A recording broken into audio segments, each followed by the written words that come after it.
Hello and welcome everyone to our Saturday stream. This is our map and image creation inside of Fantasy Grounds Unity. And I'm Josh, so thanks everyone for joining me today. I hope everyone's having a great week.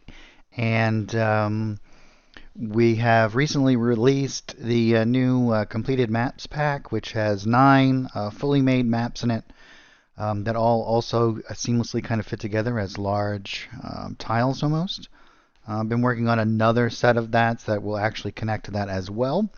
So we'll be seeing some more fully made maps as well as some additional map packs in the future. Also been working on a lot of new dice skins for you guys, so those should be coming out in the near future as well. So hopefully everyone is enjoying their time, and we're going to be getting back into creating, finishing up this map that we started over the last couple of sessions. So we've been doing this Riverboat, and we're going to do a little bit more on this today. I'm going to show you guys a couple of different things. First, I'm going to show you guys how to create right over the top of what we've already done here in this lower area. We're going to actually create this so that oh, thanks so much. Thank you so much. Yes, it's very good to be back. So what we're actually going to do is I'm going to actually create like a breach in the hull, and we're going to do this partially filled with water here. So assuming that this might be tipped forward a little bit, and water could be spilling in somewhere around in through here. So we're going to set that up today. We have it all set up for an additional deck on top as well. And so we have lots of kind of stuff that we can kind of do here before we'll call it on this particular map. And once we finish with this map, I'm actually going to go into doing a little bit of a series of showing you guys how you can use just the built-in paint tools. There's been a few questions and a couple of inquiries on a way that you can actually use the built-in systems here to create standardized maps all by itself. And we're going to do a little bit of that as well. And will probably just be one stream on that, which should be pretty easy to kind of get through all of those things. One of the great things about using the painting system is that it auto-generates the line of sight for us, which is super great. Oh, howdy, Drake. Awesome. So let's get right into this. So the first thing we're going to do is I'm going to create a hole in the hull, and we're going to do a couple of different things here to kind of prep us for this. What we're going to do is we're actually going to add in, I'll do like a rock underneath the ship, and then we will add in a little bit of the rock kind of like poking through, and we're going to break this hull here. There's a couple of different ways that we can do this. One, we could actually just erase out a piece of the hull, but we want to do this non-destructively. Which means that we want to maintain the integrity of everything that we already have here. So we could just duplicate this layer and do it that way. Or we can create a new image that is just the break itself, which we can kind of place in between the deck and the decor. And then have all of that on one particular layer, so we can just hide that, which is going to be mostly the easiest way for us to kind of achieve what we're going for here. So as a prep here, we're going to go in, and what I'm going to do is I'm just going to get down into, I believe it's, here we go. We have these rocks here, which are that mid-level rock, and then we have this level of rocks here, which is actually above our riverboat. So we're going to do on this particular level here, and what I'll do is I'll actually come in here, and we'll go into our painting tools and go into our stamp. And I'm just going to grab this little eyedropper tool, and we should be able to pick up some of these rocks here that we already have used. As I say that, we should be able to do this.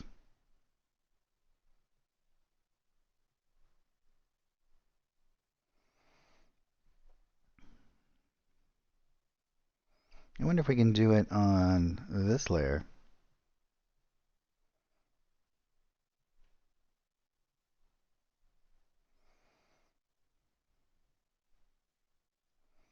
Doesn't seem to be working at the present time. I'll do some testing on there and see if we can get that squared away here. But we can just go into our assets.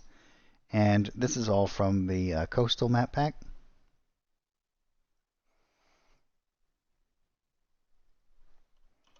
And we can just type in rock, and here we go. And we're going to use all these same kind of assets as we used before.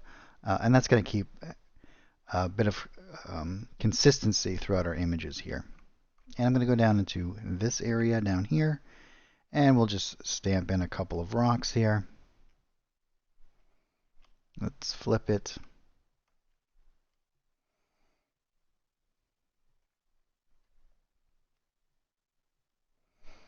I might even actually add in a little bit more here.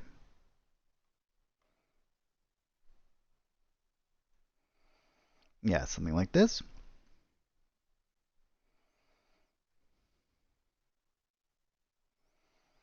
And we can even do some down in here. I think that this is the one that with some stuff that's underwater here.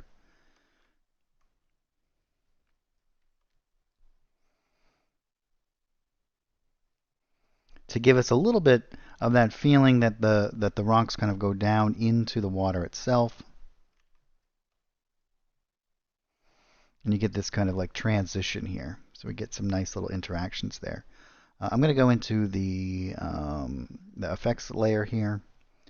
And I'm going to go to a hide area. And I'm just going to back this off here a little bit. And I'm just holding down Alt.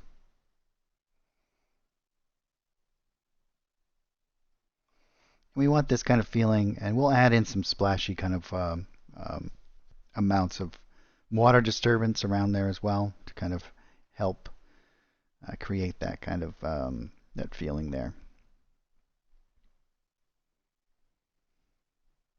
So the next thing I'm going to do is I'm going to create a new layer, and we're going to drop this in, as I said, between the deck and the decor here, because our decor is all of this stuff. And our deck is this whole element here. And what we're actually going to do is I'll show you guys a couple of different tricks that we can kind of use here to make this a little bit more believable. Now what I'm going to do is I'm actually going to be using a fill element to pick out a certain amount of the rock that I want to be using here. And we're going to actually paint out all of these different areas. But the first thing that we're going to do, and we can do this a couple of different ways. We could do this just with our painting kind of elements here. But I'm actually going to use, we're going to make these boards look like they're broken here. We'll do like a hole like right here. We won't interfere too much with some of the stuff that we've already put here, but we've kind of given this idea that there's rocks here, so we can breach the hull maybe up through here, and we'll create like a broken kind of element here. Some of the boards we can do like scattered around, and so we can do a whole bunch of different stuff here. So it should work out pretty well for us. So if we go up, we can go in and we can actually type in, there are a few different cracks. So there are these like pre-made kind of cracks. And on this painting layer, let me just show you really quickly how these kind of work. You can kind of just stamp these on top of something to kind of create these like broken kind of elements. I'm going to delete this one, but we even have a brush that we can use in this as well. In addition to that, in some of the streams that I had done previously, we had created a couple of different crack elements, and there's some in the ice as well. And all of these should work pretty well if you're ever going to create something like this. What I like to do, and this is really kind of important in many different aspects, is that the way that the color system works inside of these painting areas is it's additive. So anytime that you make something that you want to be universally used across multiple areas, you always want to do it with having that in mind. So if we make it white, we can make this any color that we wish, as you can see here. So I can do this, and I can even grab my color picker, and I could pick up a tint, something like this, if I wanted it to blend in a little bit better, and so on. And you can see because it was white originally, that allows us to really add in some additional kind of elements here, right? And then we can adjust this from here and so on. So we can use things like this to help break up some of these elements over here, and this is what we're going to actually use. But the first thing that I'm going to do before I even do that is I'm actually just going to use this line tool, and we can turn off our stroke on it, but the fill element, we're going to actually just use a color fill. And we're going to be doing a couple of different layers on top of this area over here. But what I'm going to use is this to just create the shape that I want to for like the broken elements. And we can color this as well. And just as the same way, we can grab some of these darker kind of colors, and we can zoom right in here. Let's zoom right into something that we're gonna kind of grab here. Maybe something like right in here. And so we'll grab something like that. And we can adjust this color after the fact as well.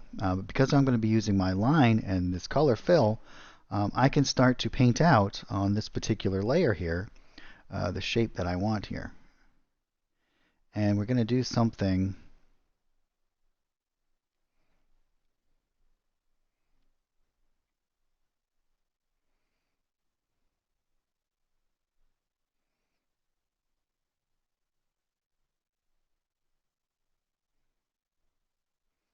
and see, I'm following some of these board patterns here. So we can create, and we can move this around after the fact as well, right? So we can, if I want to make this look a little bit more like this board, we can pull this down. And then this one might get sheared off at an angle here. And you can see we can kind of follow some of these shapes a little bit. And that's going to make our feeling a little bit more believable. And we're going to be layering some things on top of this. This is just going to be our base by which we can use these different other elements to kind of build off of. In addition to that, I think I'm going to make this a little bit darker. So let's go over in here. I'm going to hold down R, G, and B. And I'm just going to use my mouse wheel to kind of bring that down a little bit. The other thing that we can do is we can hold down F, and we can fade out the edge here just a little bit.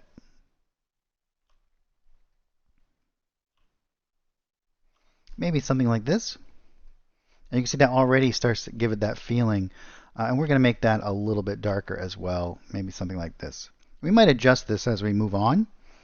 But this is where we're going to start to create this feeling. And we're going to do some boards kind of like sticking out of the edges, some additional kind of cracks, and all of that kind of stuff there.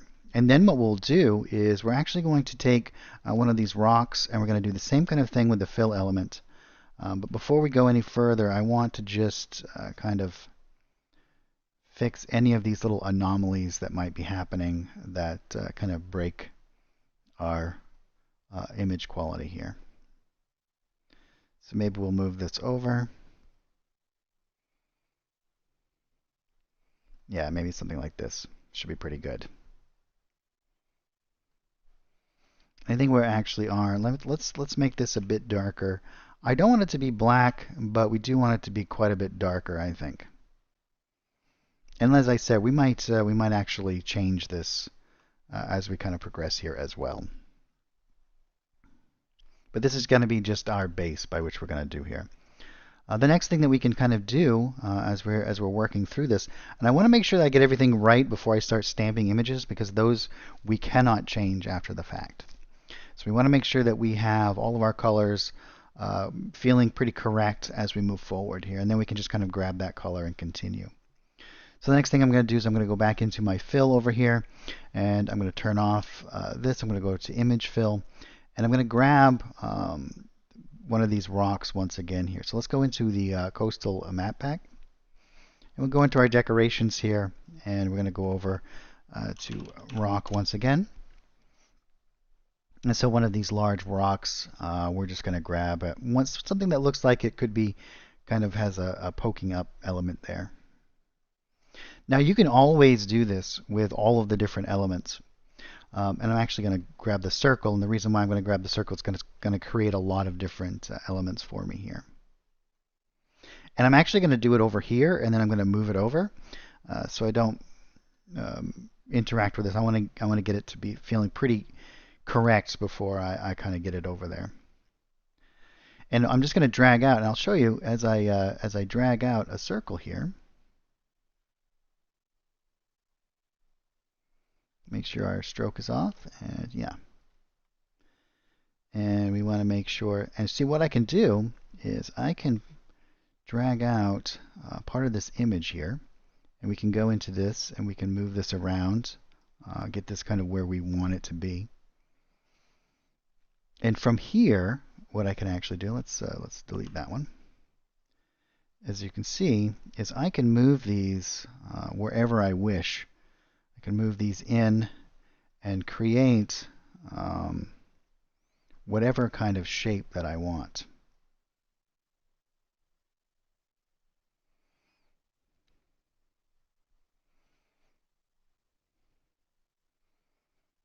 And because I'm using it as a fill element here, and I'm just going to create like a random kind of shape here. I don't want it to be exactly the same as this.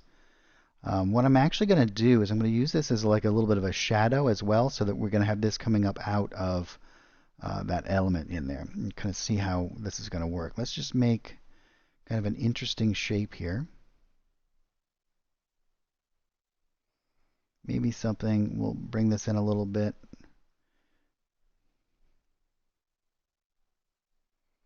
Maybe something like this. And you can see we'll kind of place this in here like that. And I want to drag this in from all of these edges here.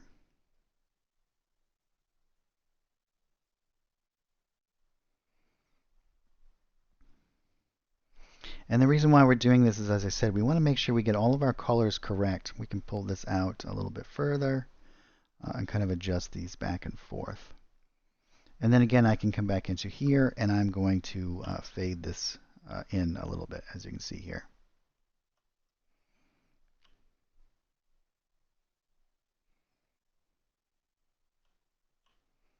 Maybe we'll do it like this.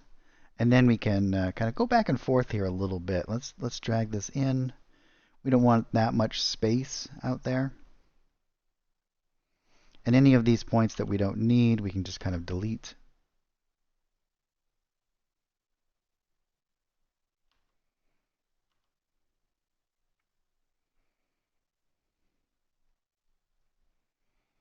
And we can kind of play with this shape a little so we get something that's going to, and as I said, we're going to be building off of the edge of this a little bit. And we can actually go back and forth here. I think we'll make that less, make it something more like this. And we'll tighten this up a little bit more.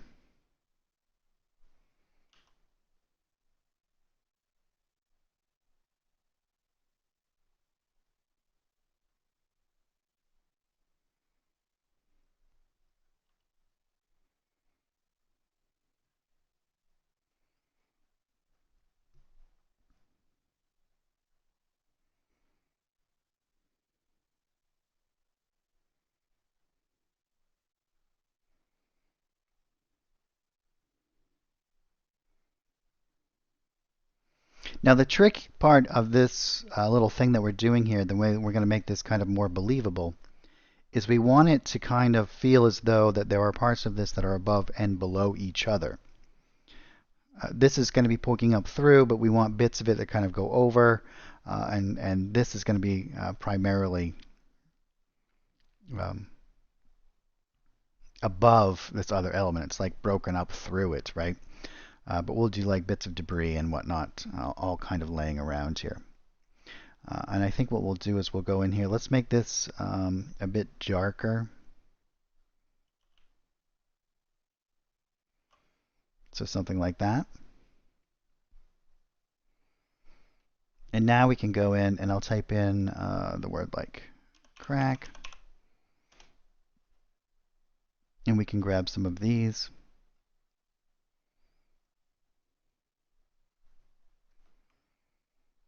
And we'll grab the color picker. You can see now we can match that color up pretty good.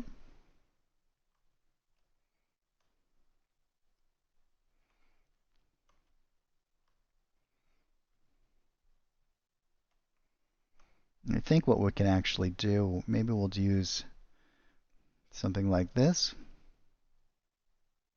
Let's go over to here, turn that off, and we'll switch this over. Again, we can match up these colors pretty good.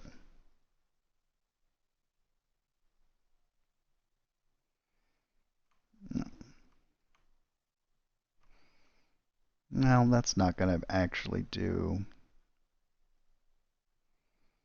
These were actually created originally for the these are in the cemetery pack, so that might not work exactly the way that we want.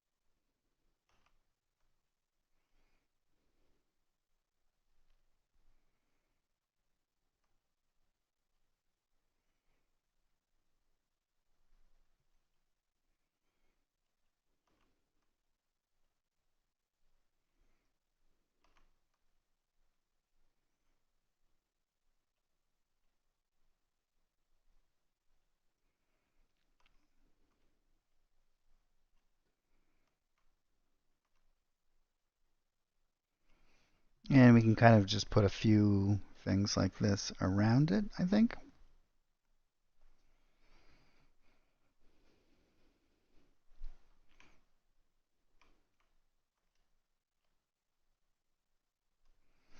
And now let's grab like a board.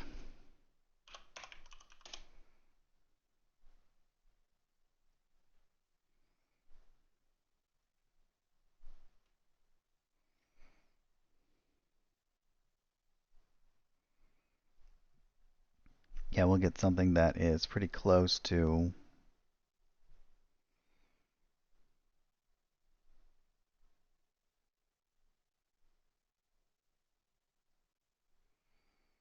something like this, I think.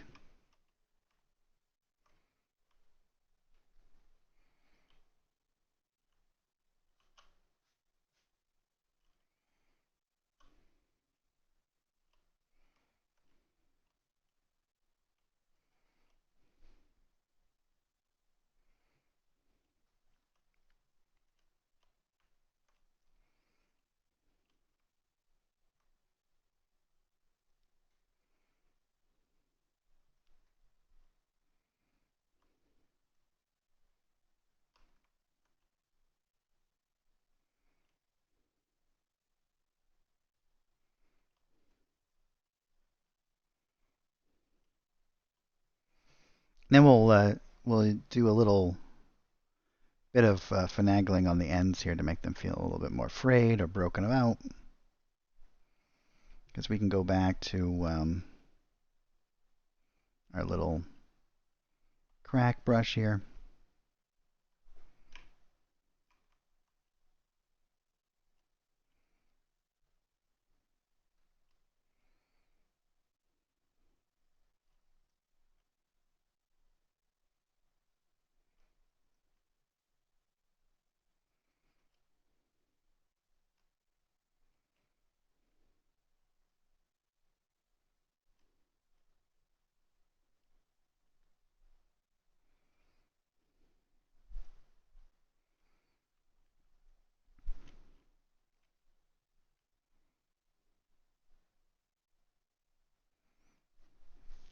Great. And now what we're actually going to do, now that we have this like this whole hole, and this is all on one layer here, and we can now do, because again, this is going to be obscured a little bit by our water, and we want our water to be in two separate layers here. We're going to do two completely separate layers of water here.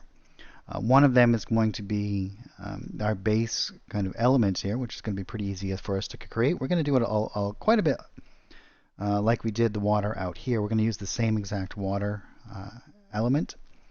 And then we're going to do it in a couple of different stages. So some of this will look submerged and some of it will not. And we can add in some bubbles and whatnot as well. Kind of get that feeling that it's like kind of pouring in, you know. So we'll create a new painting layer, and we're going to drop this down in right here at first. And we'll go back into our fill area over here. And again, we'll use our line tool, turn off our stroke. And our fill element, we should be able to grab maybe something from there. Nope. So let's go back into our coastal. And we'll go into our backgrounds, and we're just going to grab this. And so again, what I'm going to do is I'm just going to basically follow the elements here, these, and we'll bring the water up to somewhere like here.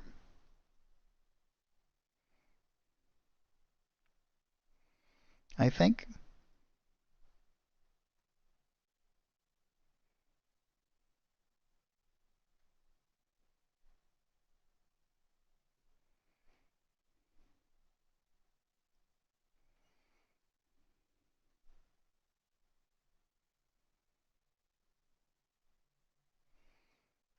Let's close that down for a second, and we'll open it back up.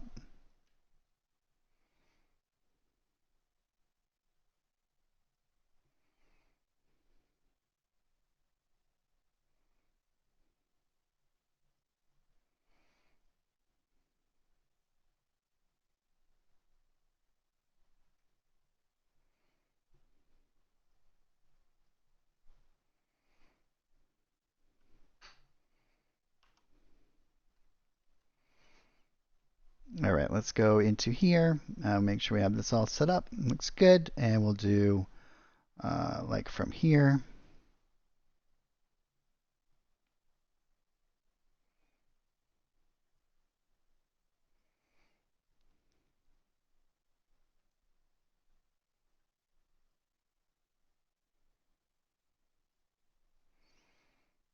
Nice.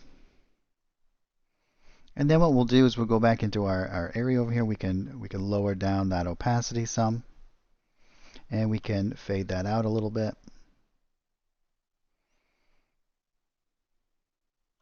And then we can come back in and readjust our image here a little bit, because we're going to want it on the outside here a little.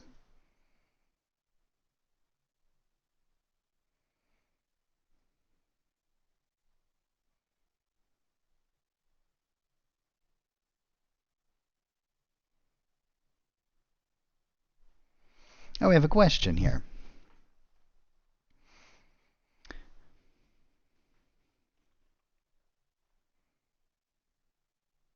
I believe so. I'm not exactly sure. I was out in December, so I'm not sure what was released, but I can check on that for you, for sure.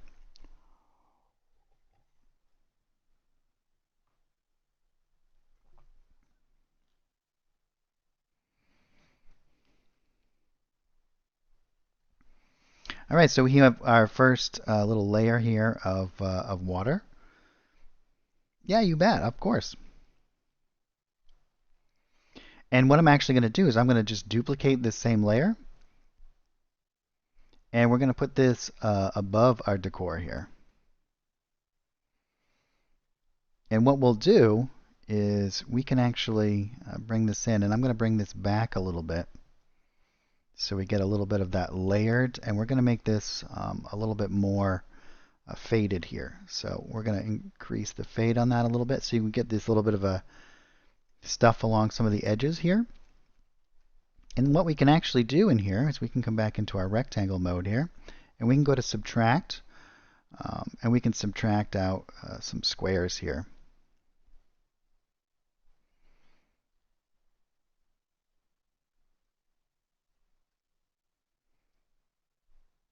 We'll have to adjust some of this stuff.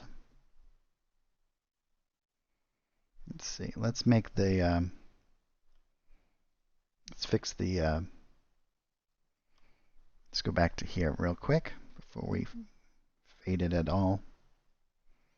And we're going to want this below our walls. And we're going to line this stuff up. We can delete that.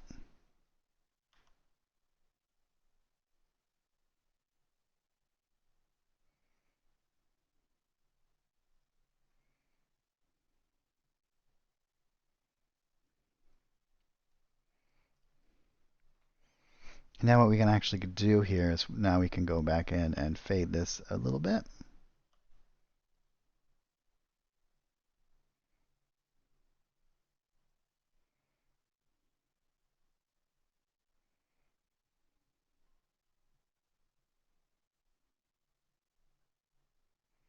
The easiest way for us to actually deal with this would have been to have these on separate layers, and then we could have put stuff, kind of in below and whatnot.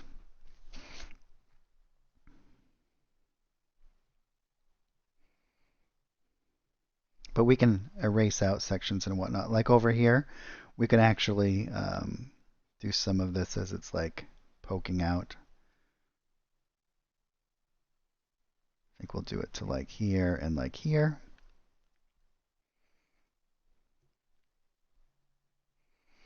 And then what we can actually come back into our line. It's still having subtraction.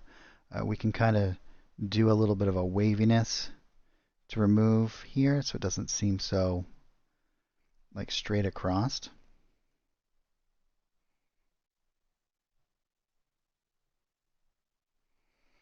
And we want to do the same on this layer as well.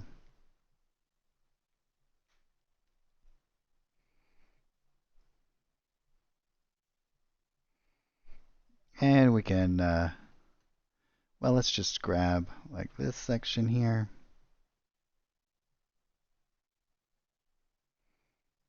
And let's actually simplify this a little bit here.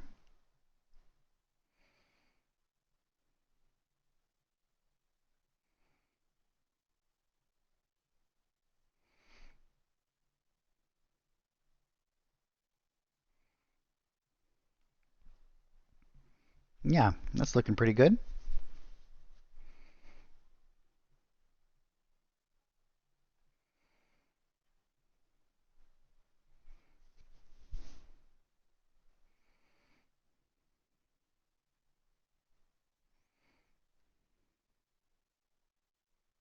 So now we have, you can see now, like with this stuff kind of overlaying on this particular element here, and how this really helps add to that feeling, right? It's going to get obscured anyway because of the water. And you could even put these in particular. We'll do this. Make sure that these are labeled correctly.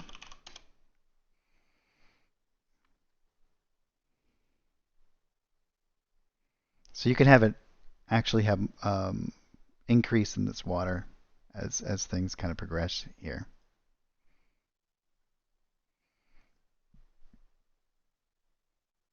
Now you could have water starting to come in and then it get more and more full as you kind of go along.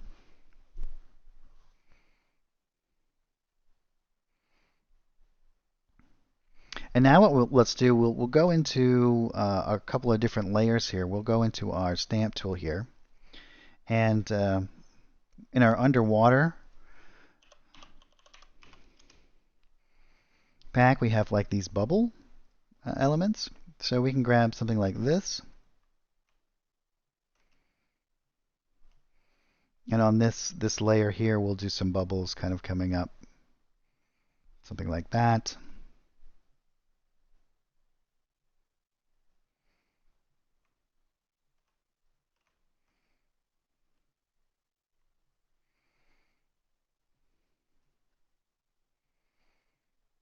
As things really start to fill up in there. And as I said before, doing this non-destructively, right? Like all of these layers are going to be independent of the elements underneath. So if we ever want to do, and we'll do this,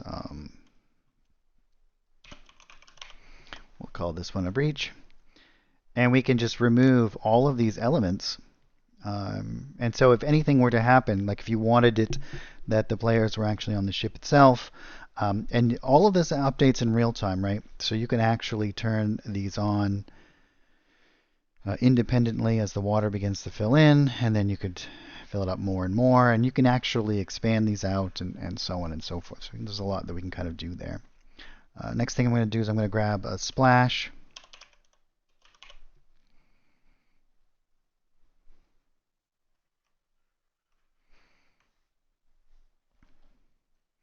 And we'll go here. And what I'm actually going to do is I'm going to lower down my opacity here.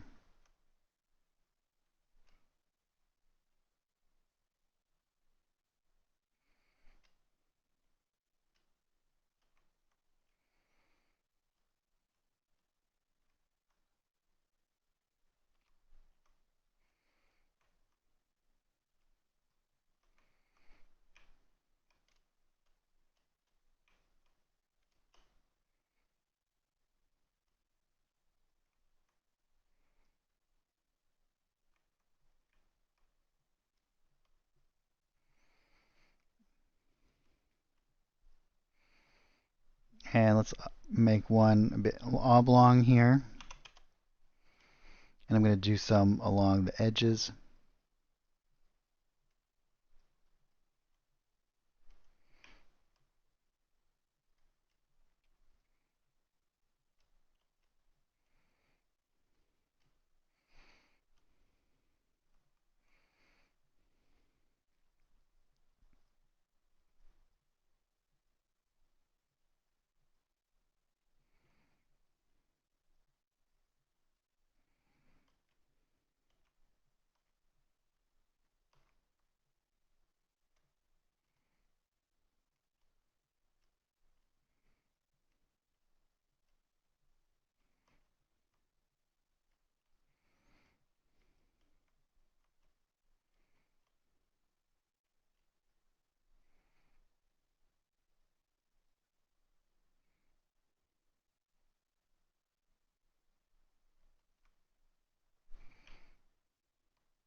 Awesome. And the other thing that we can do on this particular layer as well is we can grab some of these barrels. Maybe there are a couple that are like floating and whatnot. So we'll grab the same one here. We might even want to grab one that's like a little bit of an angle or something. We can have them floating both upright and like this. And I would actually do probably one more layer so that you can add these and have an option of using them or not.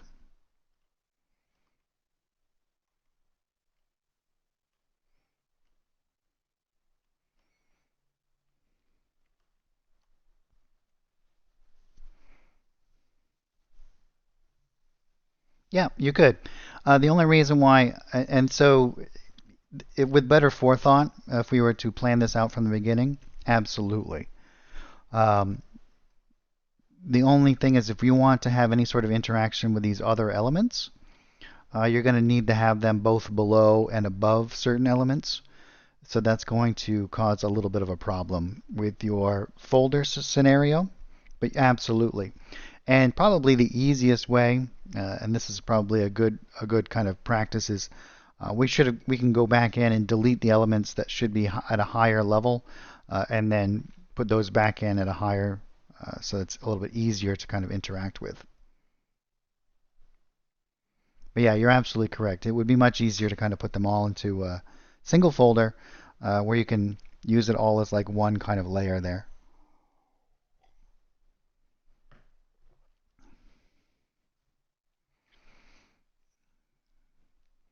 And let's grab, we can grab our splash once again.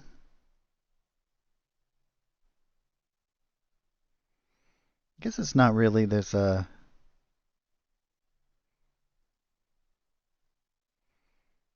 Doesn't seem to be wanting to work today.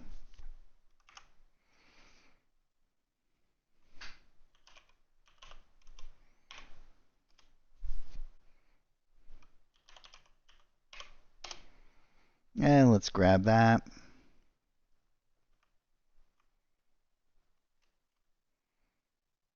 We'll do it like here.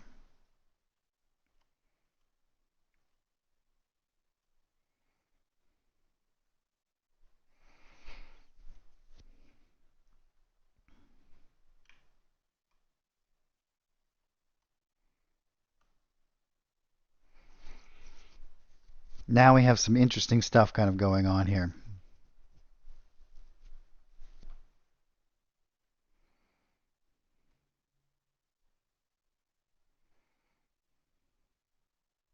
Very cool. And as we did before, we have this all set up with an additional layer on top. And as you progress through this, if you were going to be doing some different layers to this, if you're going to do several decks, I would suggest that you keep a default deck like this that you can just duplicate. And as you duplicate that, then you can move forward. But I would keep this one a blank kind of representation of the shape of our ship here.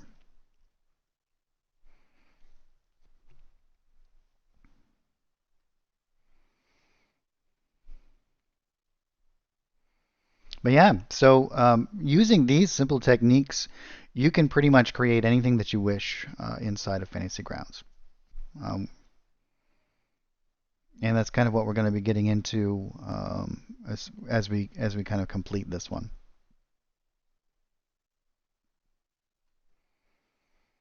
So we can go on to doing an additional deck here. So as I said, we're going to create a new copy here.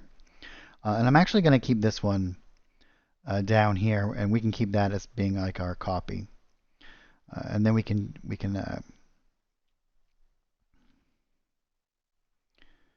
create a new folder here and drop this down underneath.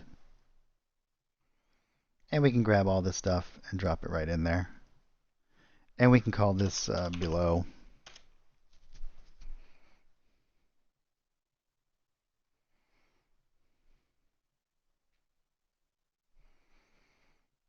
And what we'll do is I can come into here. Let's lower down the opacity of this. This way we can carve in or carve out a little section here, which is going to be down into our stairwell here. So we can go into our painting tools. And again, we just go into our rectangle and we're going to go to subtract. And we can just subtract out a little square down here like this. It doesn't have to be exactly where we want to do it. Put it. We're going to change that in a moment. And all we have to do is just come in here. And the reason why we're getting these double little elements like this is because of the way that the corners are set up. Right now they're set up to be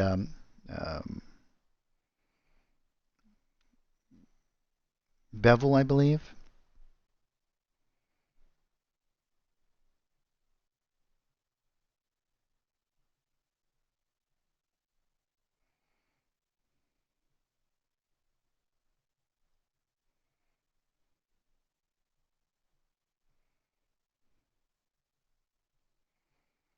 Doesn't seem. We might have to put in an image in there to fix that, but it's not that big of a deal. I'm just going to actually select. We only need the 4 points.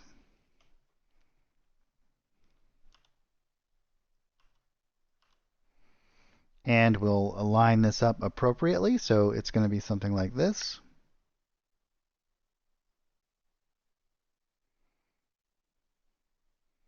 We can actually probably use this as the top.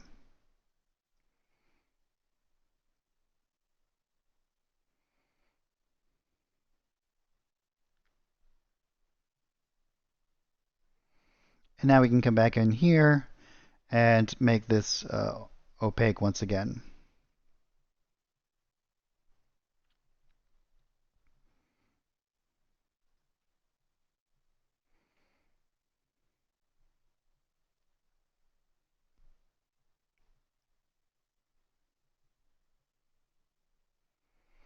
And now we have a perfect little entrance down into our lower deck. And it also gives us a little bit of a peek down in there as well.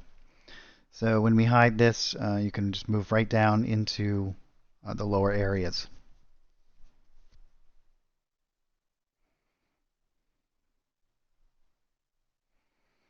Great, and from here we can build this into pretty much anything that we wish, as far as if we were going to make this our main deck and whatnot. And we can build out the structure here and do all of these things. And what I would do is I'd probably just maintain all of the elements that we did before. So if we were to come here, we should be able to grab, as we can, the walls here, and then and on any layer that we do above this, is we can create a new painting layer and drop this right down in here. And let's say we want to do an inner kind of shape here. Well, actually, let's do it with this. And we can do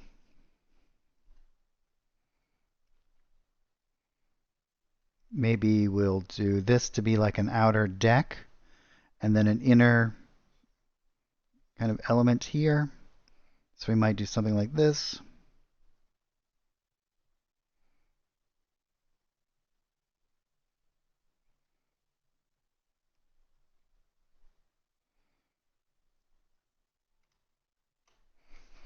If you guys are unfamiliar, if you hold down Shift and double click, it'll connect it to where you started. And then we can just kind of fix this here.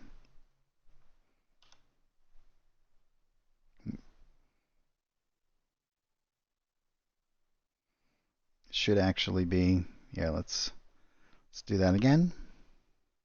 But let's put our line, we should start it here.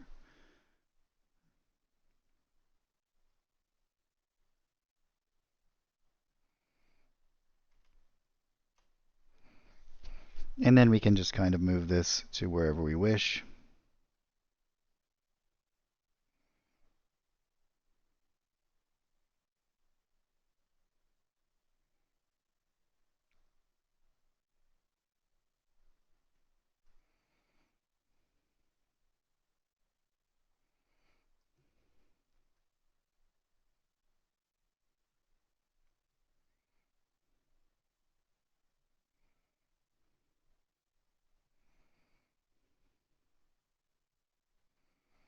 Yeah,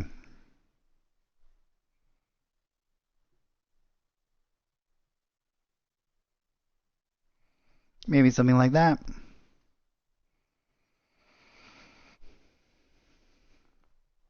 And you can start to build up, we can do like a railing.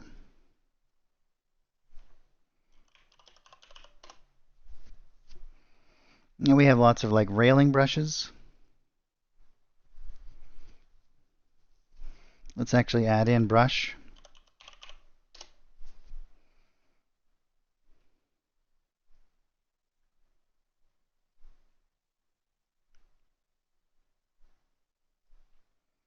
Let's do something like this maybe.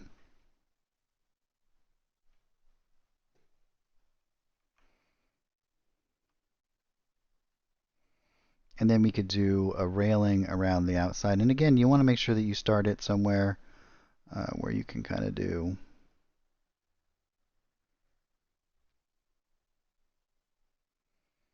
And again, once we get it kind of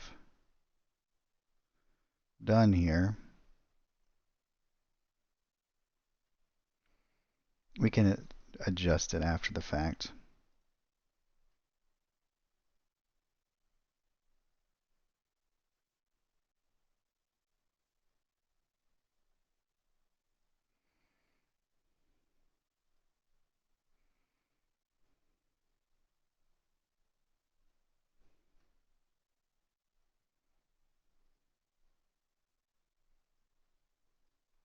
And then shift up click.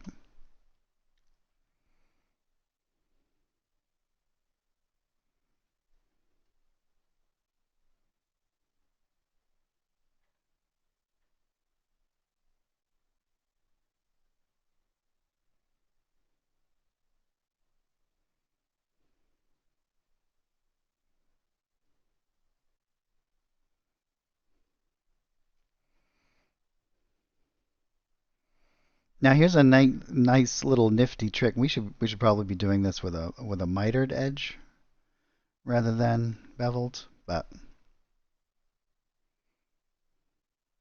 or corner rather.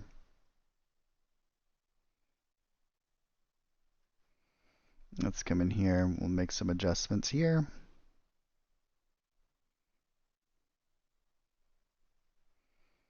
Let's pull this over.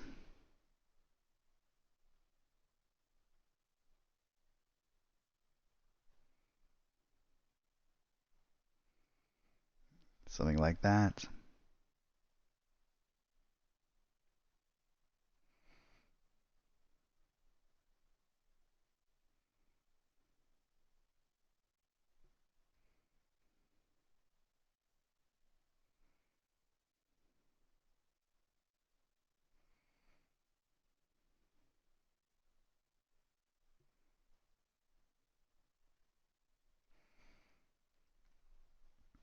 So let's say, for example, you decided that you wanted this to be the other way or whatnot.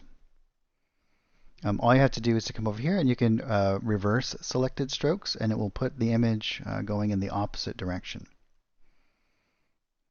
If that is something that you guys were unaware of, it's something really easy to kind of fix now. So you just click one of the elements and you click that and it'll reverse that particular image. It comes in super handy, especially when you're doing walls or whatnot that have a particular type of element to one side or the other. Or if you were doing, believe I have some like wave brushes and whatnot. You can just paint it out and then change it after the fact, which is super easy. I think I will. Let's make it so that they're going the other direction here, so that the railing is kind of coming in here.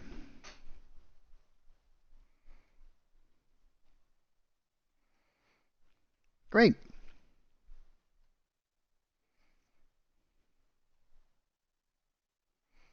I actually think that we'll probably would want to do, we'll do a couple of doors here, maybe here and here.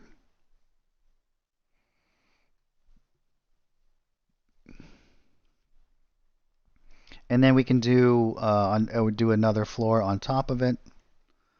I would probably duplicate this one more time and then have another structure in here. This will be like this housing little area in through here. You can have some ways to go up to another deck on the outside here. But yeah, this should be pretty simple, and you can kind of decorate this with anything that you'd like.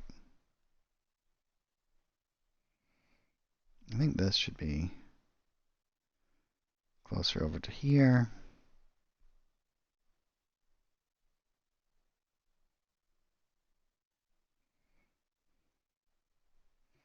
And we could do some windows along it and all kinds of things.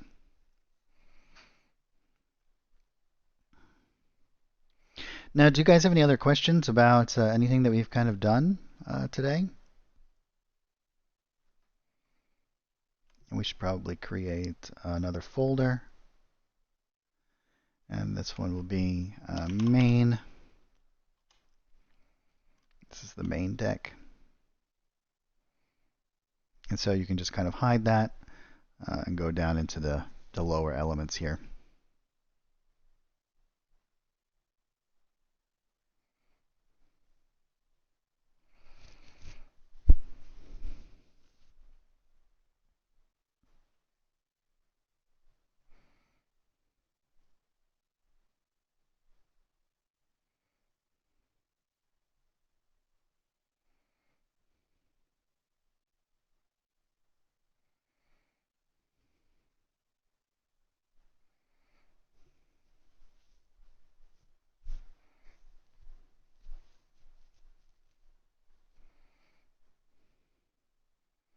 All right, well, if there's no questions about what we've done so far on this, I think we're going to call it good for this particular map.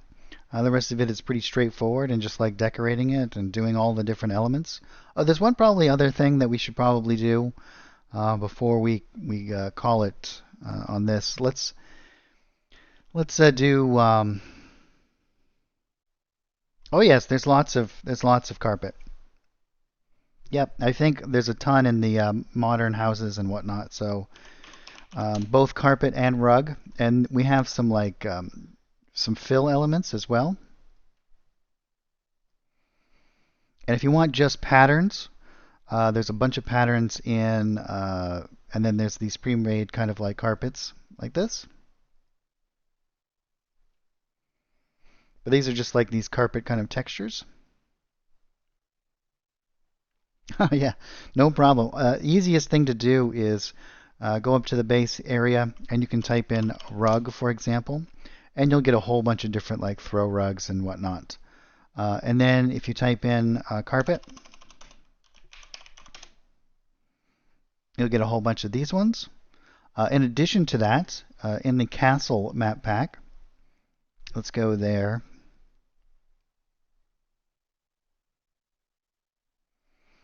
The fills here, we have all kinds of, these are kind of like regal designs, and these work really well, especially if you're going to be doing certain kind of elements. And one of the things that we had done in the past, and so let's just go on a little bit of a tangent here before we move on. I want to do a smokestack for you guys and show you guys how to do animated smoke coming out of it and whatnot.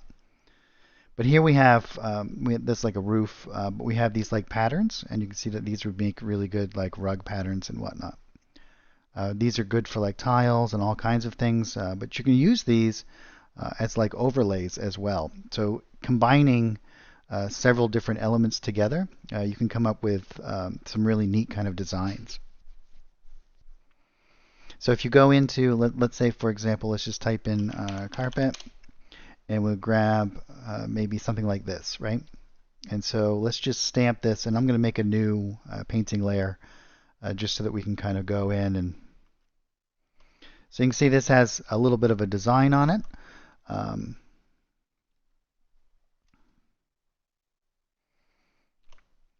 But if you wanted to do like a fill element, something like this, and create your own, I should actually probably do one of these that's just white so you can make it any color you wish. But I'm just going to use this for an example really quickly here. So let's drop a carpet down here. We have something like this.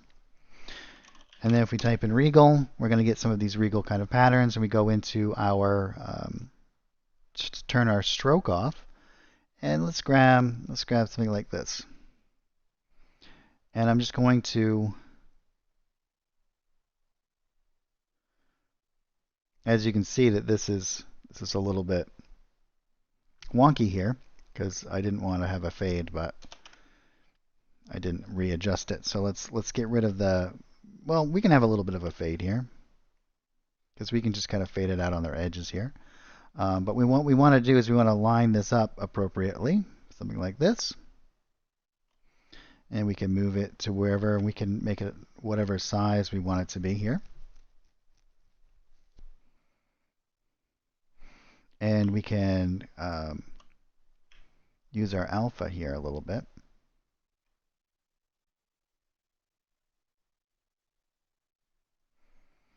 And maybe make it whatever color we want to. And so you can see that you can add these kind of patterns on top of almost any surface. We actually used some of the carpet before we started to build some of our own furniture and some of the other elements. So you can see how imaginative you can kind of be. And you can do any number of different elements like this. Let's go. Yeah. So you can kind of do that with almost everything, right? So if we go back into here, let's delete this one now. So you can really do whatever you wish, right?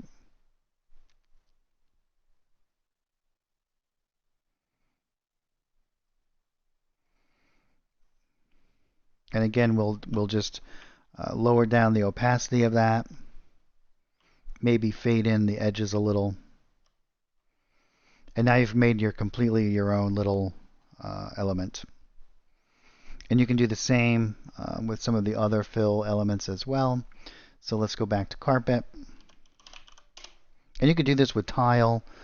anything really. And so if we were to go back into our fills, and let's say you decide you're going to do, a bit of carpet in here. And we might want to actually make that a little bit smaller, the texture there.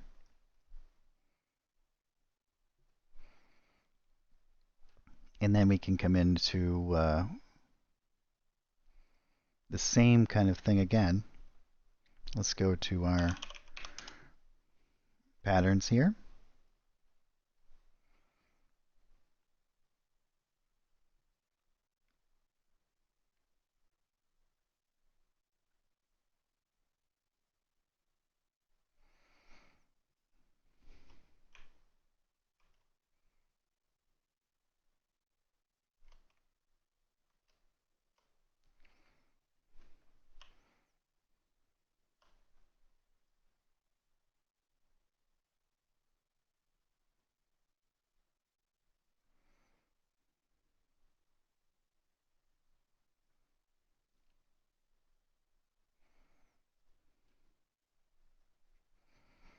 And we could lower that down a little bit more. Maybe we'll make it a little bit more red.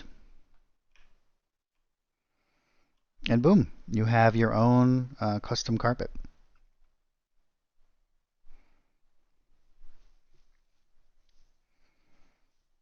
Pretty simple stuff. And we also, like I said, there's a whole bunch of pre-made carpets and rugs. And these ones work really well too, especially these like this kind of Moroccan style.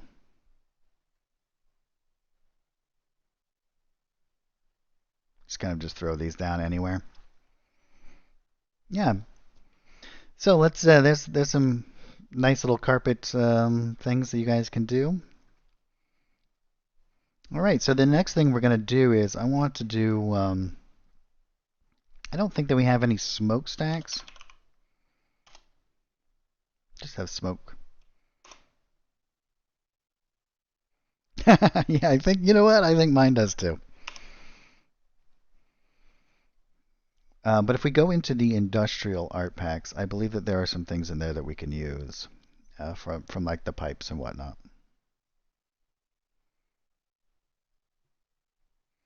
I believe it's modern industrial is where it's, yeah, modern industrial.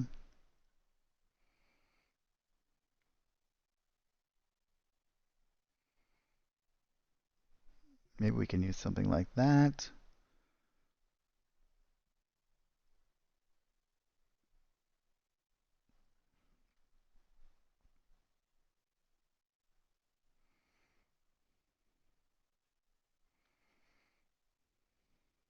Yeah, we can use something like this too.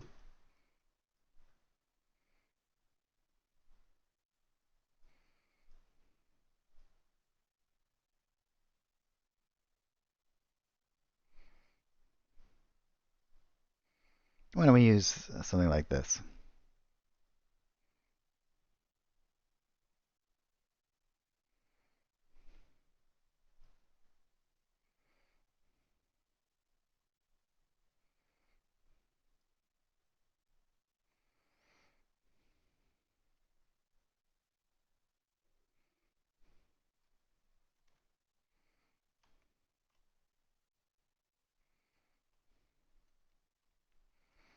All right, let's do.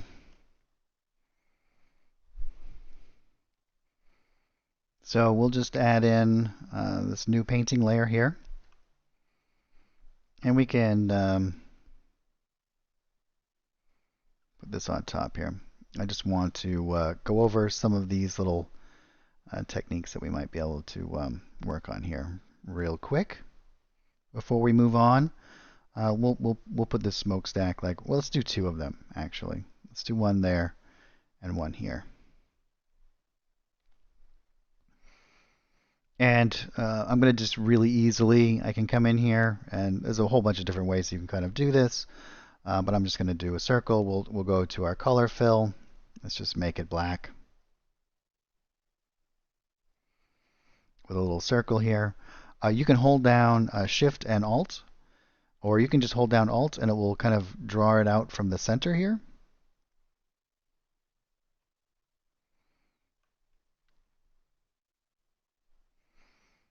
And then we can come over here and double click, grab them,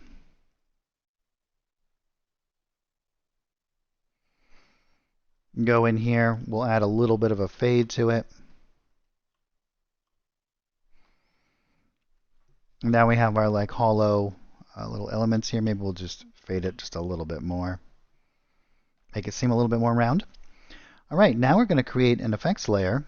And in our effects layer, we're going to turn on clouds. And what we're going to do with these clouds is we're going to crank up our shadows all the way. And we're going to fix our offset here a little bit, so that we get this nice mix of all of this kind of stuff here. Next thing we're going to do is we're going to put a mask on. And we're going to hold down Alt so that we can draw out any shape that we wish. And we're going to draw out these nice little shapes.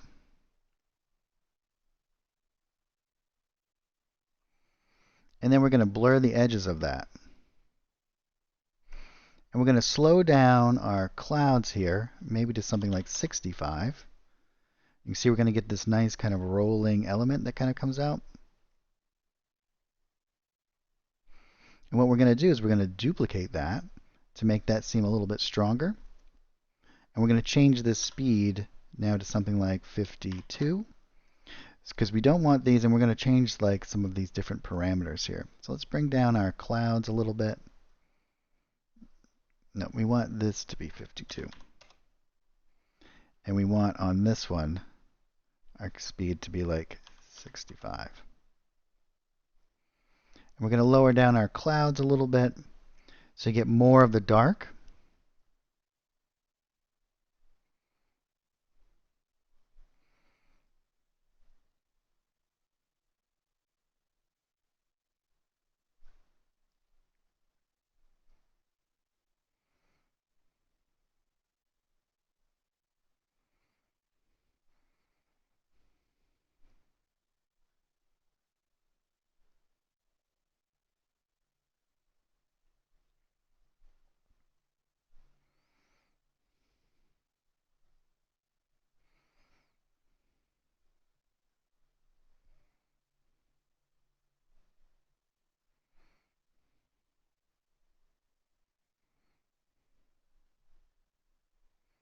What happens if we turn them all the way down? So we just have like the black smoke coming out.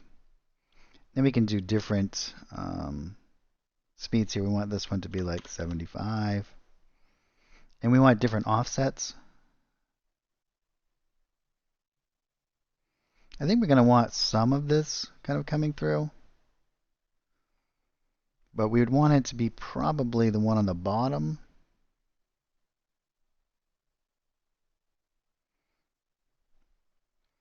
And we want this one to be the slowest, I would think. So we'll make that one 52. We'll make this one 65.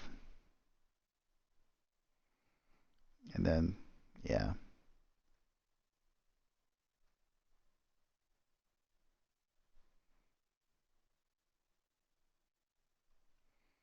See this kind of mix, and you can see here.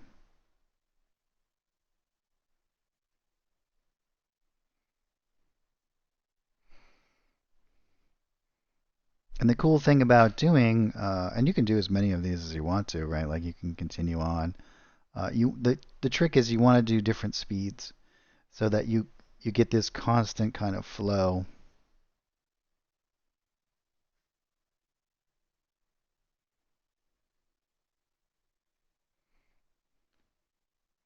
And you can even change the shape on each one of these. You could add larger amounts around these on some.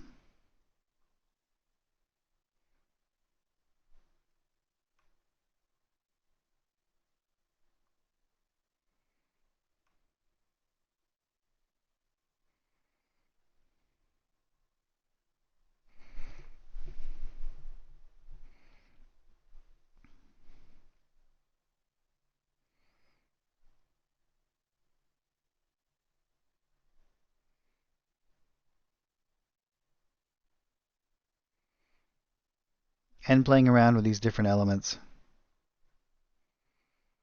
can certainly.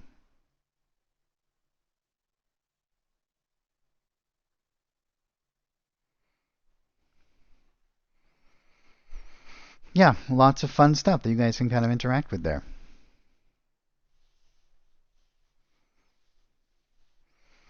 Do you guys have any questions about any of that stuff that I've done so far?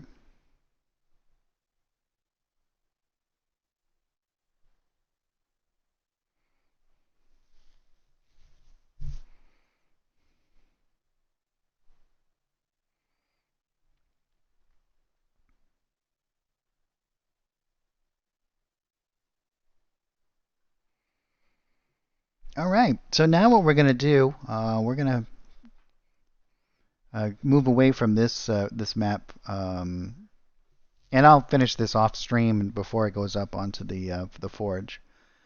But what we want to do is we're going to talk about like the painting tools in general, and we're going to create a new image here.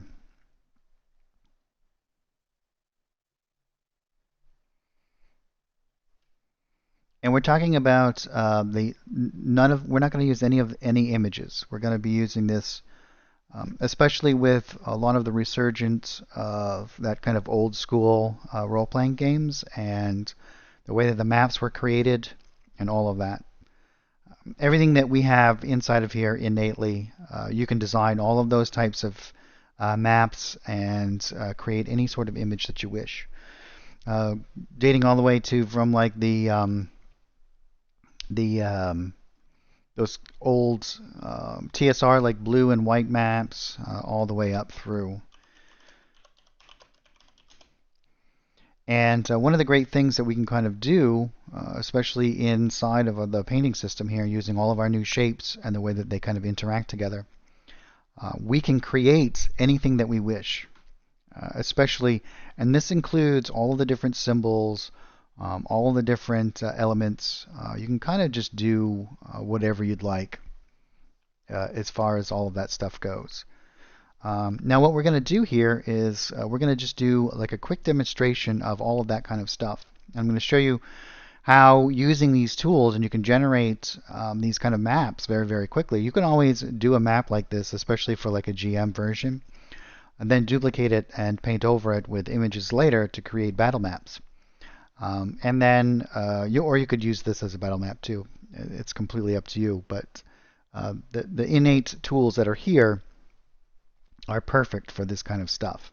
Now, there's a couple of different ways that you can kind of approach this, depending on how you want to build out your map, and whatever's easiest for you, I guess, is primarily the way that you want to approach this. You can either do this. I'm going to be doing this in that kind of blue and white. I'm not going to do like totally white because I think that if you do something that's too stark, it's a little bit taxing on the eyes. So we're going to kind of go through and look at a couple of different stuff here and kind of show you how this system can kind of work here. So the first thing that we can do is let's turn off our stroke and let's go into our fill. We're going to do a color fill, and we'll just pick like that kind of old blue color, maybe something like this, right? And we can adjust this after the fact as well. Next thing we're going to do is let's set up our grid. Because this is very grid oriented. And what I'm actually going to do is I'm going to paint this out, and then I'm going to change my grid to this color, and you're actually going to see why. Let me hold down Control, and we'll into our painting tool here, and I'm going to show you two different ways that you can kind of create these kinds of maps. We're just going to do a little small one here, and maybe what we'll do is kind of go through all of the different elements here. I'm going to get this color. See, this is a little bit too bright for me, so I'm just going to bring down some of these colors a little bit till I get something that's a little bit easier on my eyes. Maybe something like,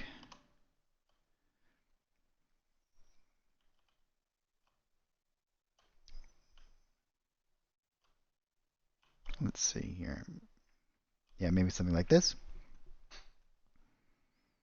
You don't want something that's going to be too dark because we're going to be using like another white kind of color in conjunction with this. So I'm going to use this as my background here, and then we can create a new painting layer here. The next thing that we're going to do is we can go into our grid system and grab this, and we can make our grid exactly the same color, as you can see here. So now, when we come into our painting tools here, let's make this, we'll make it white. Well, actually, let's make it like 240 across the board.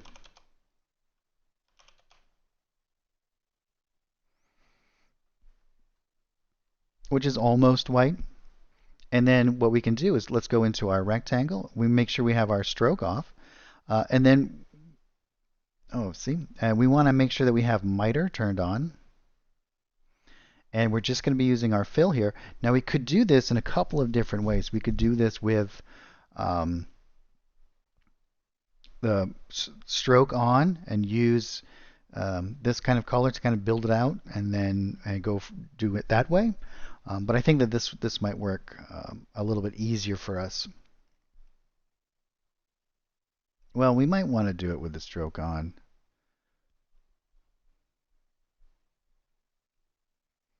No, I think that we'll leave it off right now. Okay.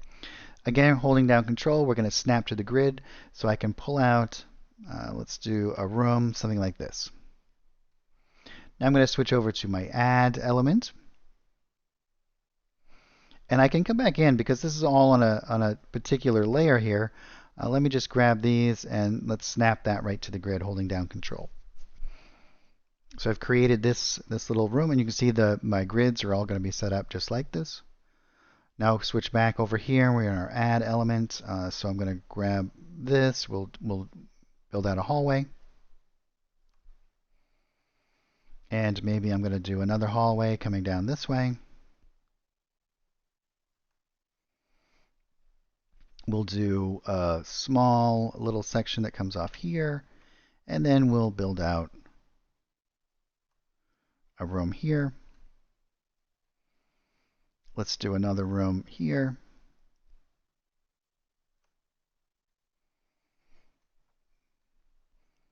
And then we'll do, maybe this will widen to a 4x4 long hallway down to something like this. And it might end in a round area here. So I'm going to hold down Alt and Shift and Control, and that's going to allow me to build that right out perfectly.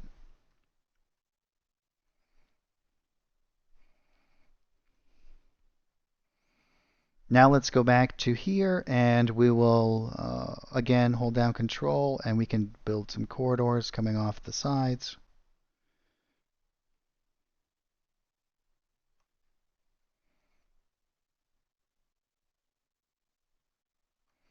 Now I'm not using, this is just the built-in painting features. There's no, what I should say, image kind of elements that are attached to any of this.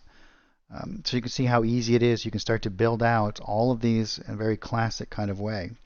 Now at any time, because I'm just using white in here, if I decide that I want to make this color darker in the background, I just switch over to here, and I can hold down R, G, and B and make this a little bit darker. If I want my elements to match up again, all I have to do is select this color. I can come back into here, make sure that I still have Add, and I can even do subtractions in this as well, and we're going to do that too. So let's build out a large room over here. So I'm going to go to my rectangle tool, I'm going to hit Control, and we'll make a big area over here. And now I'm going to go into Subtract, and we'll subtract out this middle section here. And let's move this elements here like this and just kind of pop that up so it's a little bit more symmetrical. And we can grab some other kind of stuff as well. Maybe we'll do, let's do a little like a rounded area down here. So again, I'm going to do, well, let's do a corridor first. Do a nice big one. Let's do it 4 wide. Switch to here, and now I'm going to hold down Control, Alt, and Shift, and make a nice big uh, circular area down here. Then I'm going to go into my subtraction, and I'm going to go right into the middle of this circle, and again hold down Control Shift and Alt, and I'm going to pull out this subtraction. Should subtract out of there. Let's see what's going on here. Looks like we did make a new circle in there instead.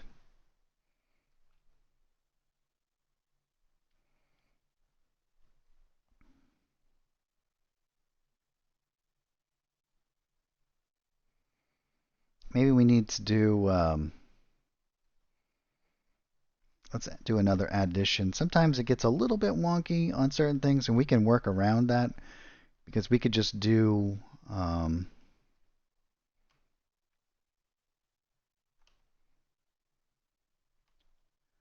let's see what happens. Yeah, so that worked. I wonder if it has to do with the combination of Control and Shift. So let's do this one more time here. What I can do is if you ever want to get rid of an erased element like that, all you have to do is come in and delete those points, and it will fill it back up. So let's just hold down Alt here and Shift in the middle and see if we can, yeah, something about those combination of buttons don't seem to want to, again, I'm in the test build as well, so it might be working as intended.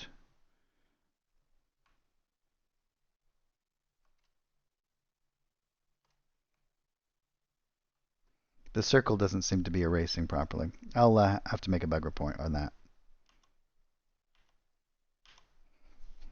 Let's see if we can't get that rectified. And let's move this over to there. So if you ever run into a problem like that, all you have to do is switch back over, and we can just grab something like this. We'll go to a new element here, and then we can just draw out that kind of circle, something like that.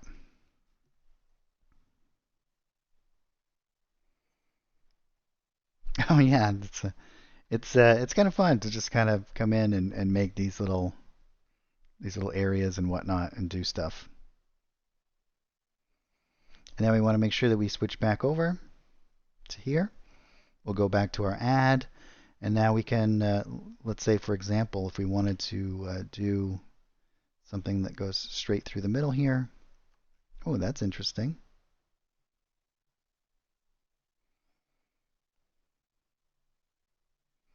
I guess we'll have to do that at the end.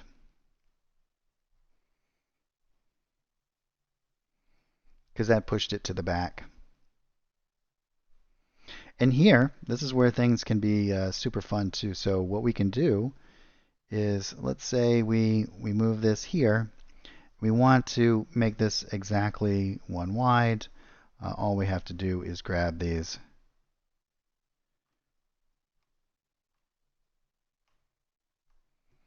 and adjust them just like that.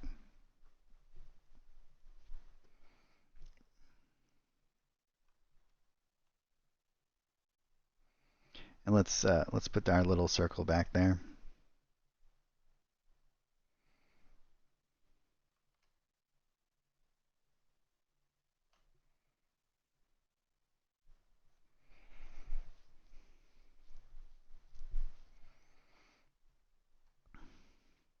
All right, so let's say we were going to create some doors now. What we're actually going to do is we're going to turn off our fill now. We're going to switch over. And we're actually going to go into our stroke. We're going to turn that on. And we're going to grab this element here. And we can make this whatever size we wish, but we're going to make it a rectangle. And you can just draw out your door elements. And I would actually do this. Let's do this on a separate layer so that we can have all of this. And this would be all of our walls and everything along these elements here. Because what we can do, because we have this all set on one grid, something like this, right? We can go into our line of sight, and we can duplicate all of those painted walls as our line of sight here. And you can see that some of this is going to get crossed over here. It's going to be a little bit wonky where it looks like it didn't add properly.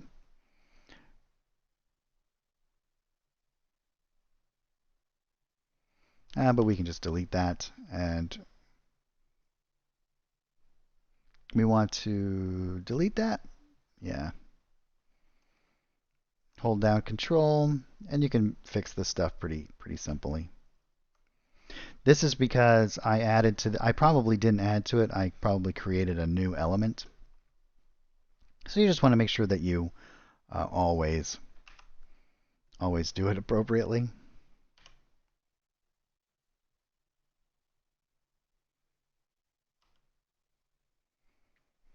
And then you can just pull this.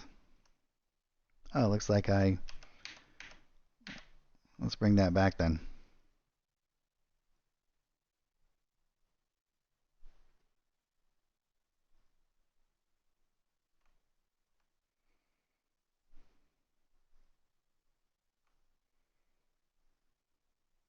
Let's fix that. Great. So there's all of our line of sight done, all set up there. And then we can go into this painting layer. And here with our stroke, we're just going to drag. Oh, we want to do it on the rectangle.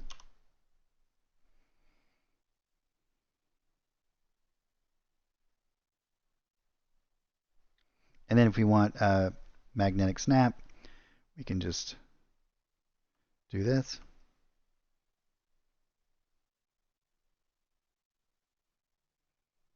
Oh, we have it on add, so it's going to add it together.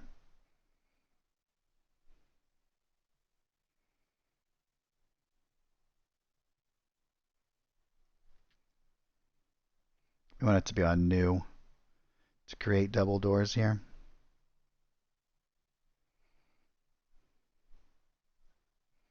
Then we can snap them together.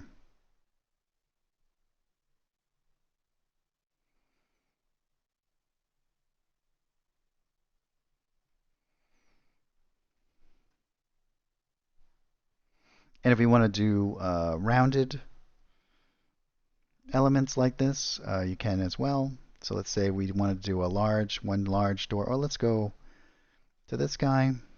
We'll do like a rounded one.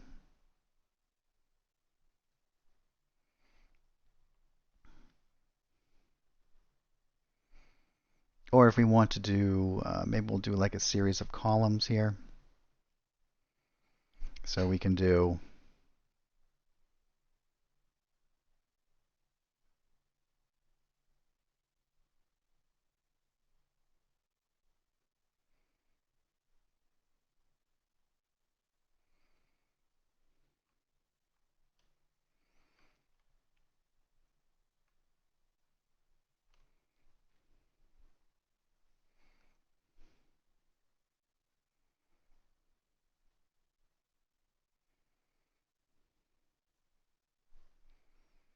what other elements might there be in this that you might have to show some sort of. You guys have any suggestions? We can also do. Why don't we do like an area that's a little bit rough? Or if you want to do any other shapes, it's pretty simple to do as well. Especially if you're snapping to the grid, things become pretty simple.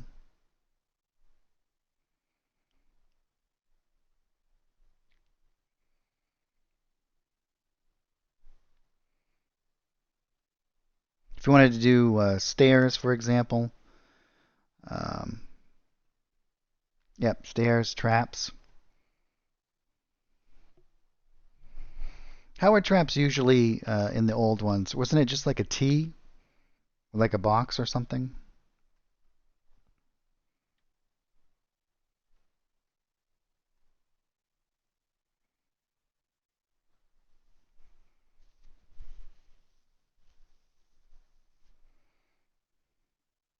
Square with a cross. Is that what it was? Yeah. All right, so let's do stairs. Maybe we'll do some stairs here. So stairs is just going to be a series of consecutive lines, right? And you can do it a couple of different ways. We'll do it here. And what I'm going to do, if you hold down Shift Holding down Shift, all you have to do is it'll snap to either a 90-degree or 45-degree increments, right?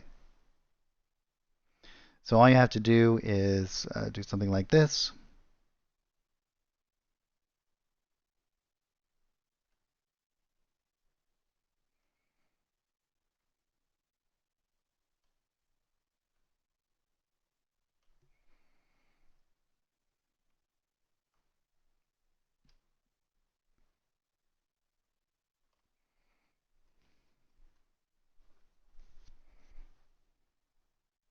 Yeah, right. Like they'll get closer together.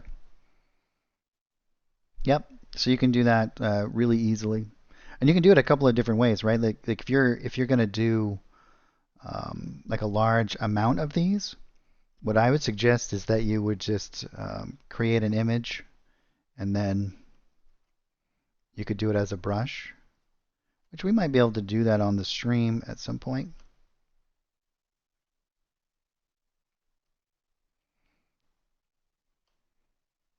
And then you can just come in here, right? Let's say let's divide this up and we'll just move this.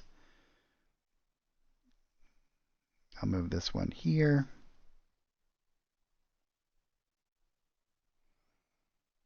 And then we'll just kind of eyeball it for the distances here.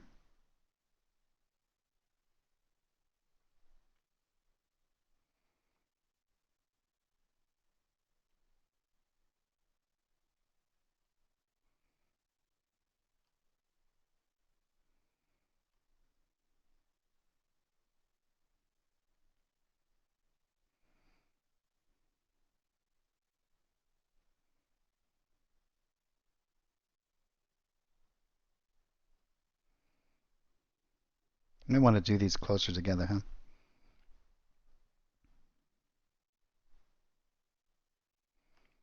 Oops.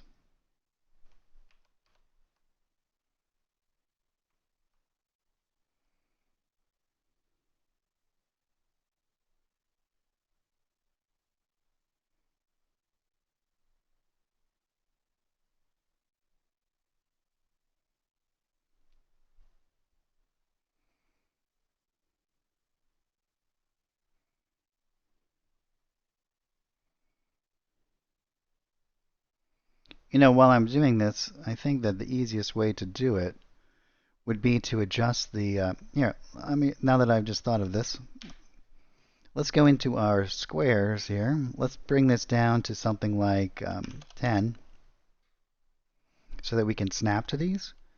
And then when we paint it, what we can actually do, let's make this a little bit smaller here. We can go in actual increments here. So we'll do that far, right? So we got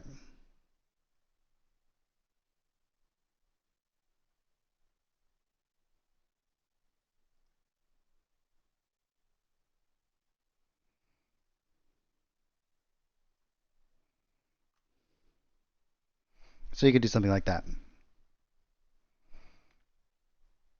And now let's put this back to this would probably you'd probably want to go closer together and have a more gradual kind of thing like that. Oh, shorter lines as they get further away?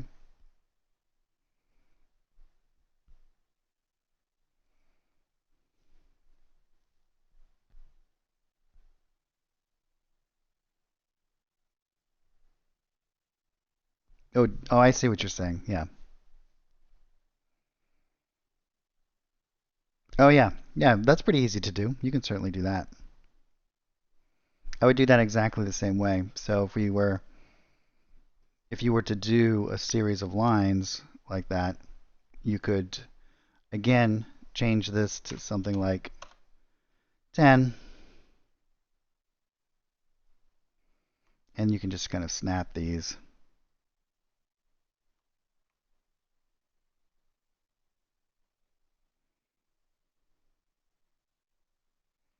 to wherever you think is appropriate.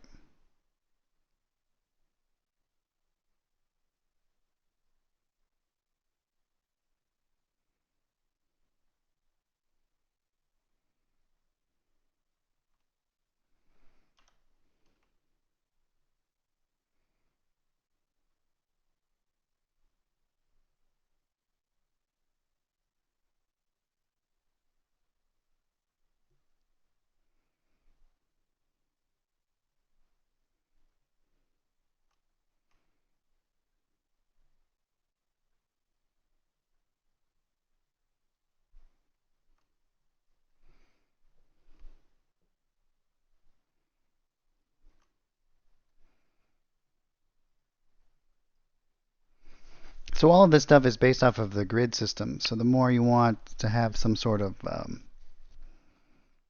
control over it, you just have to change your grid size. And you can do that on the fly. Super easy.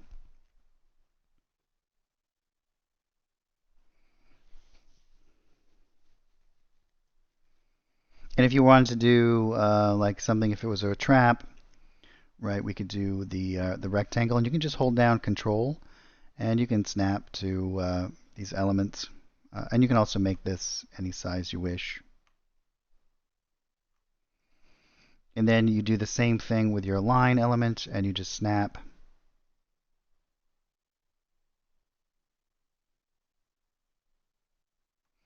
Now, if you don't like the way that that ends, you can also change the roundness of this so that it actually lines up. So if we go back into this,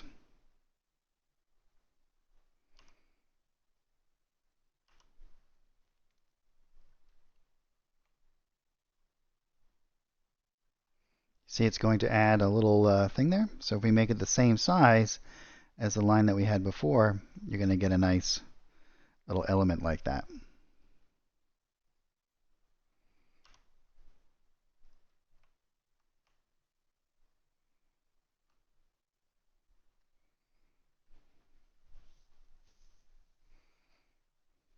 Let's see, what else do we have here?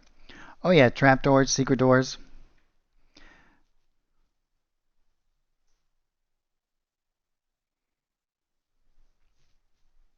So we actually have, if we go into our assets over here, we have, let's see, GM symbols.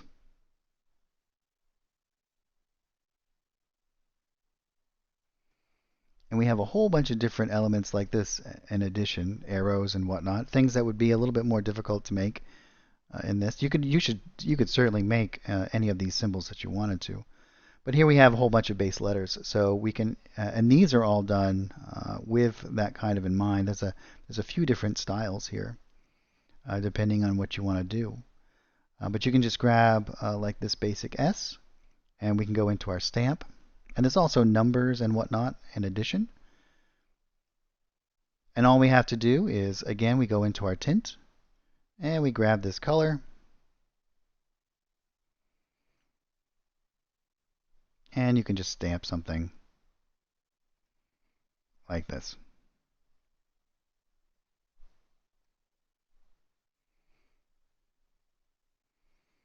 I use this actually quite a lot here. We have all the different numbers and whatnot. We have base numbers. So you can use these to number out areas as well. If you're going to make like an element.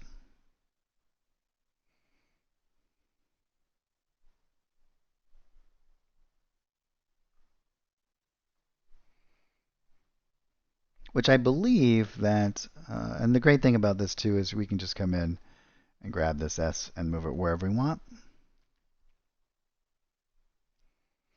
And I believe that the classic way was something like this, right? But for a secret door.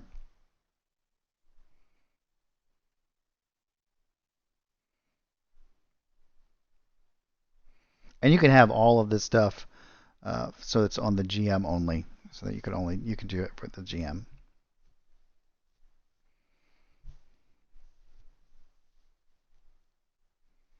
And if you were going to do, as I said before, let's do a little bit of a cavernous area over here.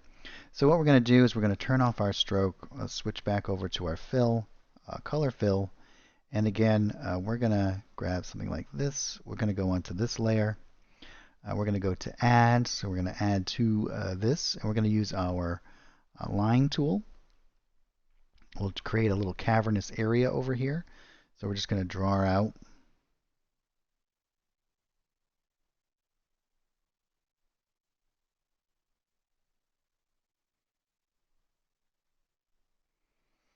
And then we can, again, we'll make sure we have our add.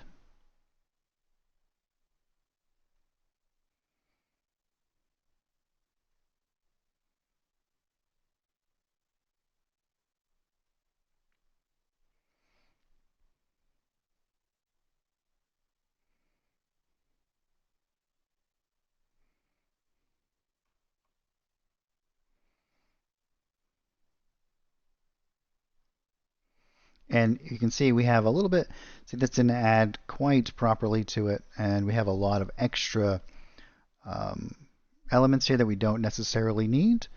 So we can come over here and we can simplify all of this if we want to. Depending on how, um, see this just didn't add quite properly to the other one. And again, if you like it the way it was, you can leave it just like this as well. You can kind of get rid of these.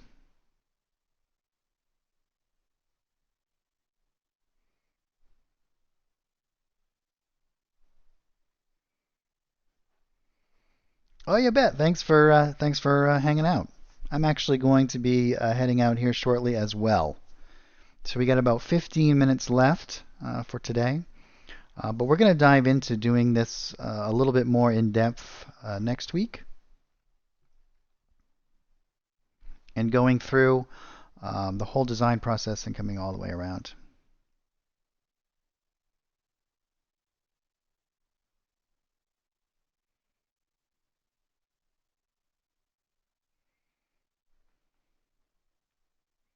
There is no adjustment for that. It's just a simple. But you can do sections, for example. It's just the ones that you have selected, right? So if we wanted to simplify this, oh, I guess it does do the whole thing.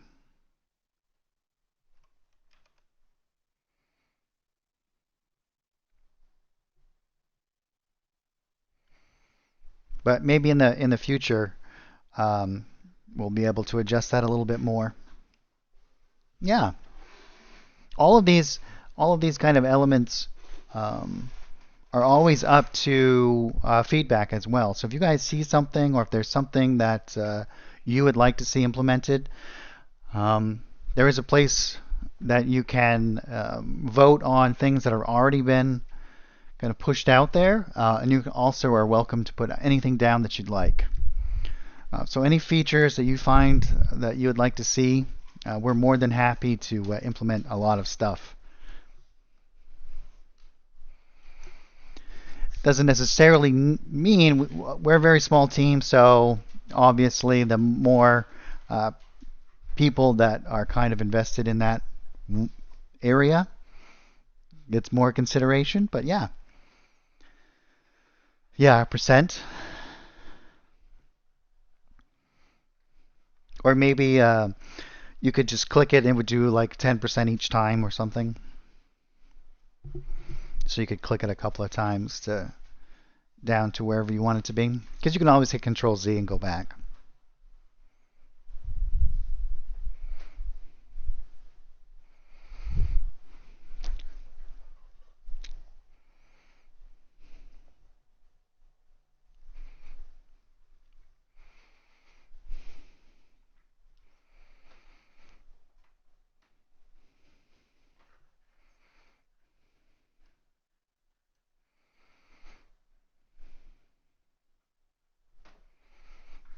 Yeah, do you guys have any other questions about anything that we did today?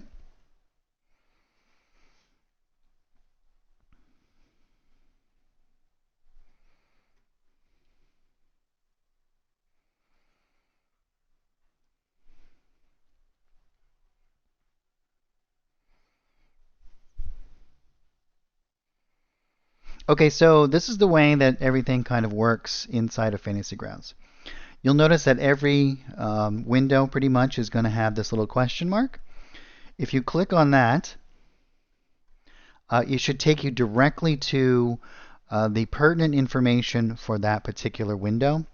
So all of the shortcut keys and whatnot are going to be different depending on where you're kind of at in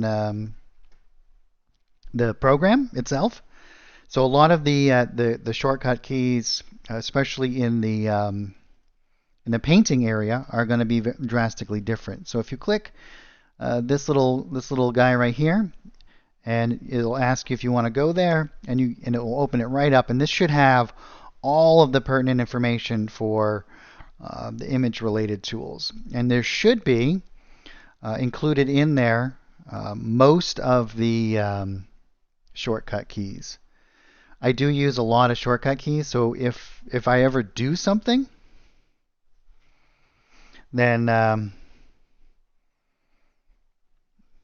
if I ever do anything, just and you're not exactly sure how I did it, just let me know, and I try to always say what I'm doing, but mostly it's a combination of like Control, Shift, Alt, and your mouse does most things inside of the Fantasy Grounds.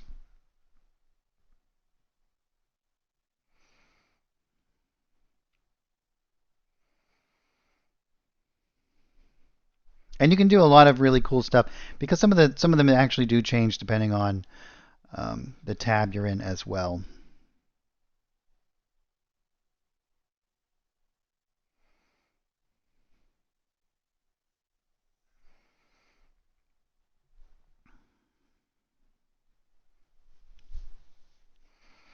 One of the cool things that you can actually do with the painting tools is you can actually come in after the fact and go into the Layers tab. And once you're in the Layers tab, you can do further adjustments to the images. So we can actually, as you can see here, change it quite drastically. And you can even rotate it a little bit. And then, nope, we want it to be on this tab. Squash it down and make like an isometric map. And then you can go over, and we can delete our walls. We don't really need those. And then you can come over into here, and you can change it to like a diamond grid. And then you want to turn this off. Maybe do something like 50.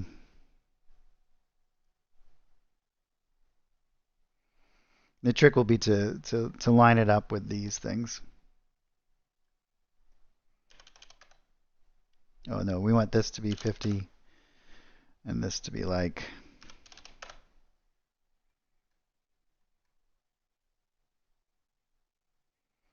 something like that.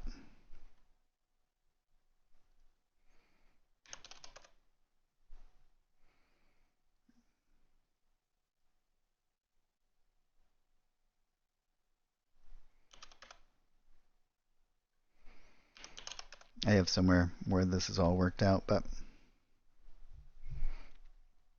and then you can come back into here and kind of line this up.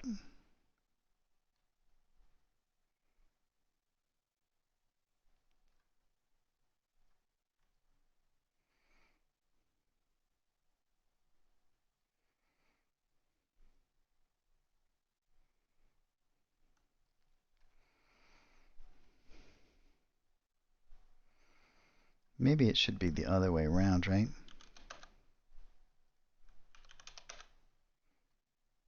No, it should be the way I had it.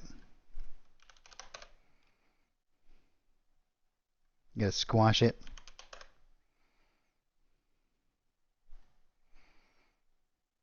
No, we want to make this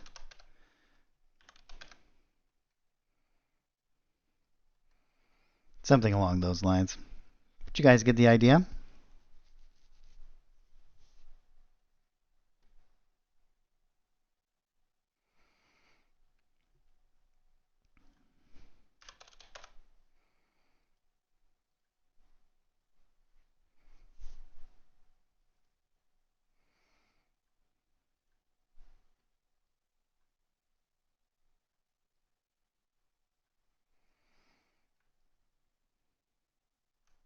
and it will never be the same. Yeah, Raven lives, exactly. All right, guys. Well, I am going to head out for today, but I'm going to be back in full force next week. We're going to be running from 3 to 6, and I'm going to do, again, an additional series of this. What we're actually going to do is build out kind of an old school map. I'm going to show you guys some different techniques that you can kind of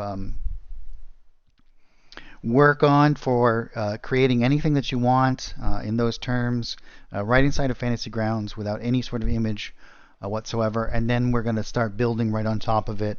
Or what I'll do is I'll show you how to make a duplicate of that. And what you can actually do is go in and build right over it and create, like, if you wanted to do an additional kind of battle map for it as well. One of the cool things about doing it that way is that you can have both elements inside of the same map. So if you wanted to have like your own GM layer or whatnot, you can. In addition to that, it'll help you guys understand really easy ways that you can build on top of any map. So if you were to get a pre-purchased adventure and it just has some very basic maps in it, but you want to create some nice, cool kind of battle maps that you can lay right over the top of it. Really easy ways that you can kind of do that. So we'll be setting up a couple of different, depending on the grid system and whatnot, and how you would want to set that up so that you can easily paint over the top. Yeah, no problem. It's always recorded, so you can always go back and watch it. But glad to have you, and I hope everyone has a great week. Thanks everyone for joining me today, and we'll see you guys all next time. Thanks so much, everybody.